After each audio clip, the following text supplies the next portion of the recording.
In this video, I want to show you how to catch mega moves in the market in the E-mini Nasdaq futures. Huge air pocket, as everyone says today in the market. Big sell-off. Gap continuation is short.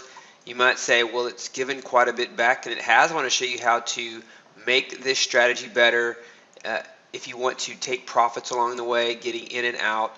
And I'm going to show you how to do it. This strategy is one of our infinity strategies. That means that it lets it run until the end of the day. So this could roll over and take out these lows. It could take out 9,500, and you would have more profits than if you had a profit target, say of 1,000 or 700 or 2,000 even. But you could test different values. And if this strategy does have a stop loss in it or a profit target. So if you go format strategies and you want to select a profit target, you can turn on profit target, set it to true. And I've found that $700 works pretty good. Don't use max daily entries so you can get in. You can keep on getting in. If you use max daily entries, you set that to true and you set this to 1, you would only have $700 of profit today. But what if your strategy doesn't have a profit target? So for the purposes of this strategy, you could set this up to turn on the profit target and set it to 700. We're going to do it a different way to show you how you can use the preset strategies in TradeStation to do this with any strategy. So if you insert strategy, profit target, and you can add that, you can actually add that exit strategy to any strategy, and you can test things. If you are apt to wanting to test, take the extra risk of modifying it and doing different things, you can set this to 700. Position basis is false. On one contract it doesn't matter, but if you add multiple contracts, I have this set for $700 and that's per contract, so I would leave that at false. If you set that to true and you traded 2 contracts, you need to make that 1,400. So watch what happens when I set this up. And this takes trades the first between 9:30 and 11:30, between the first and third hour of the day, and it waits for an hour, and then it takes trades for 2 hours. So it took these trades today, 33.75. This is with slippage and commission. So it took this trade, it got back in, took a second trade. 2, 3, 4, see 1, 2, 3, 4, 5 trades today, and 33.75. This includes slippage and commission. The results over the last 7 months improved. This was 9,000 before. This improves a little bit, and this is I forgot. I'll have to take a look. Let's take a look and turn this off.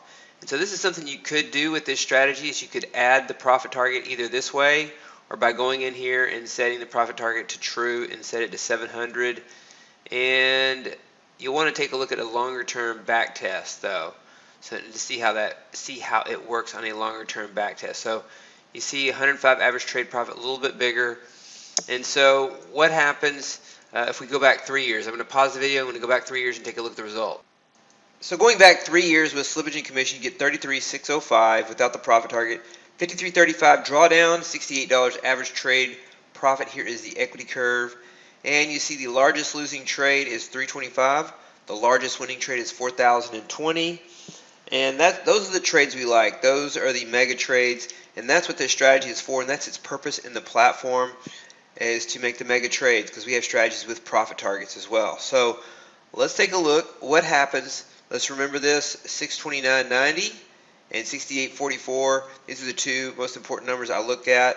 And what happens if we turn on the profit target? Format strategies. I'm just going to turn this one back on.